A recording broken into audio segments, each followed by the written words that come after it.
Butereevu tutandikidde mu ggwanga erya South Sudan. Eno nno munnange kigambibwa okuba nti emmundu yasese era nga bino byonna byabadde wali munnange mu kibuga ekikulu ekya Juba. Tuli Juba, South Sudan, November nga 2024 munnange. Heavy gunfire muganda wange, emmundu yasese mu kibuga Juba lunaku lwakuna akawungeezi. Kiki nno munnange ekyaviiriddeko emmundu okubeera nga eseka? Munnange ab'ebyobunyinza security forces side zeeyo babadde bageza kukubeera nga bakwata eyali akulira National Security Service NSS ayitibwa Akol Kuchu. Emmundu wakuseka era nga yakulungulidde ddala kumpi ebbanga erisukka essaawa yarandise ku ssaawa emu ez'akawungeezi mu kitundu eky'e Tongping okulinaana Nimule Resort Hotel. Kaakati muganda wange eno jjukira nti amaka g'omukulu ono Akol gye gasangibwa abaserikale ba gavumenti babadde bakulembeddwamu Director General wa Military Intelligence General Marshal Stephen Babanen. Bano basanze akaseera akazibu kubanga wabaddewo resistance ey'amaanyi ennyo okuva eri abajaasi abakkiririza mu Akol, era nga bano babadde bamaze okubeera nga bategeera ku pulaani ey'okukwatibwa kw'omuntu waabwe nti bapulaaninga okukwata omuntu waabwe Akol, era ne beetegeka bulungi nnyo. Jjukira nti eri kumpi buli omu mujaasi ate emmundu bazirina ebiragiro okubeera nti bakwata Akol gwe twogerako ono nno munnange yali asuubira okubeera nti yayinza okusikira Salva Kiir. Bino byabadde biweereddwa ennaku z'omwezi nga 21 ku makya awo bwakeeredde nga bamaze okubeera nga babiyisa okusinziira munnaye ku nsonda sayidi zeeyo. Kakati abakkiriza mu Akol embeera yabayinze ne babasinga amaanyi era ekikwekweto kyabadde kiduumiddwa Director General oba Military Intelligence General Marshal Stephen Babanen. Bwe batyo abasajja be babadde bafunyemu ka stiff resistance, naye munnange abasajja ba Akol bamaze ne bapondooka era Akol munnange oluvannyuma n'akwatibwa yatwaliddwa ku military headquarters ezisangibwa awo nga ku custom awo military headquarters kulinaana Independence Ground yaabwe. Bwabadde bunkenke bw'amaanyi nnyo mu kibuga Juba ku lunaku olwokuna akawungeezi, era United Nations Department of Safety and Security UNDSS ne basanga nga babadde balina okubeera nga bayisaawo ku ekiwandiiko mu ngeri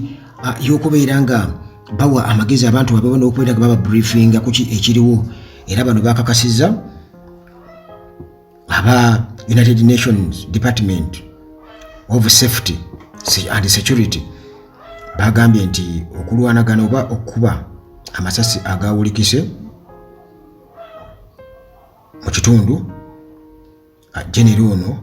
mwabeera wali ku Nimule Resort Hotel e Tongping byabadde bikwatagana kukwatibwa kwa eyali NSS Director General, era ne bawa amagezi nti abantu bonna baali badde babeera bakkakkamu babeera waka mu nnyumba zaabwe baleme kubeera nga batambula. South Sudan munnange eno ekyali nsi gy'oyinza okugamba nti essaawa yonna olutalo olw'omunda lubalukawo, era wakati wa 2013 abali bakkiririza mu Salva Kiir ne Dr. Riek Machar bwabeefuka okuva olwo muganda wange embeera teddanga nnyo mu nteeko okutwaliza awamu, era endagaano yateekebwako omukono 2018 bwetyo yaleetawoko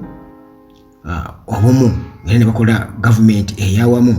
okusobola okumalawo obumulumulu obwo. Kakati okuva olwo muganda wange obunkeke bubadde bw'amaanyi mu ggwanga lyonna ne mu bukulembeze bwalyo, era nga wabaddewo okulwanagana munda mu bo nga balwanira obuyinza, era wamu n'okubeera nti kino kiviiriddeko embeera ey'okubeera nti balwawo okulonda okukola kye bali badde bayita democratic transition of power. Omwogezi w'amagye ono yategeezezza n'agamba nti bakyanoonyereza ku mbeera yonna eyabaddewo, era gavumenti tena bakubeera nga ewaayo official statement ku ebyo byonna ebyabadde mu incident eyabaddewo nga bakwata omukulu Akol Kul Chu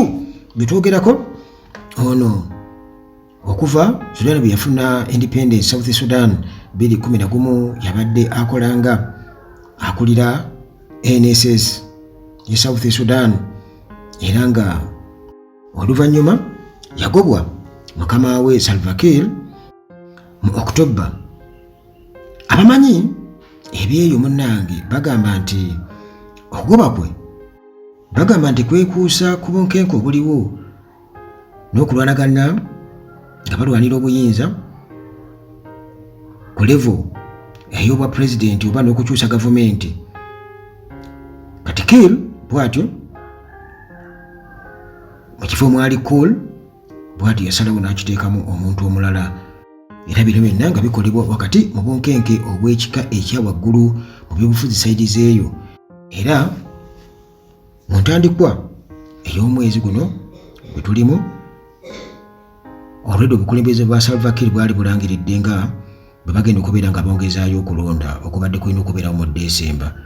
nga bagamba nti kugenda kubawo n'ekwongezebwayo guno omwezi gwakubiri nga bakwongezaayo okulonda. Kakati okulwisibwawo kw'okulonda mu ggwanga lino erya South Sudan bikutinda okuleetawo okubuusabuusa nti ddala mu butuufu bano commitment gye baalaga nti wagenda kubaawo okulonda n'endagaano ez'emirembe ze baatuukako 2018 okusobola okumekkiriza olutalo olw'omunda ddala kunaavaamu ebibala, naye nga munnange bo bagamba abali mu buyinza abasajja ba Salva Kiir ne Salva Kiir nti beetaagawo obudde okusobola okubeera nga beetegekera okulonda, era ne batuuka n'okubeera nga bagamba nti waliwo obuzibu bwe balaba mu kutambuza oba katugeze oba mu ntambula e South Sudan, wamu ne insecurity mu bitundu ebimu eby'eggwanga ekiyinza okubeera nga kitaataganya okulonda, nti ebyentambula si birungi wamu ne insecurity. Kakati UN mission mu South Sudan aba UNMISS gye bavuddeko bwe batyo bakuba omulanga nga bakubiriza parties zombi oba enjuyi zombi oba olwa Salva Kiir n'olwa Machar okubeera nti munnange zombi zaali badde zitunula mu mbeera ey'okukuuma emirembe. South Sudan ly'eggwanga erikyasinza obuto mu nsi yonna, naye muganda wange likyalina ebisoomooza bingi nnyo, era nga bino tebitandise kati, biviirira mu myaka egiyitidde ddala egiweredde ddala, obuli bw'enguzi n'okulwawo okubeera nti bateekawo enkyukakyuka. Kakati nti oba oli awo bino ebiriwo essaawa eno Juba amasaso okubeera nga bwatuuka bwe batyo byandivaako embeera ate enzibu ennyo, ate okwongera okubeera nga munnange bittattana oba bitemera ettaka ku mukisa eggwanga lino erya South Sudan erikyali etto sofa mu nsi yonna okubeera nti lifuna enfuga etambulira ku demokrasiya.